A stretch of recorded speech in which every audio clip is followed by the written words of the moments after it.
এক বুড়ির ঘটনা। সে যেমন ছিল মূর্খ, তেমনি অসহায়। ঠিকমতো খাদ্য খেতে পেত না। ভিক্ষা করে পেট চালাতো।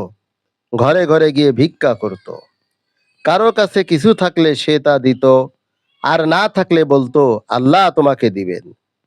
এক সময় বুড়ি মারা গেল। এক লোক স্বপ্নে বুড়িকে দেখলো। লোকটি জিজ্ঞাসা করলো, বুড়িমা খবর কি?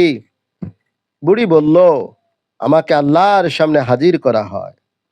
ফেরেশতারা আমাকে জিজ্ঞাসা করে, কি নিয়ে এসেছো? তাদের এই কথা শুনে আমি কাঁদতে থাকি। আমি বলি, সারা জীবন বাড়ি বাড়ি ভিক্ষা করে বেরিয়েছি।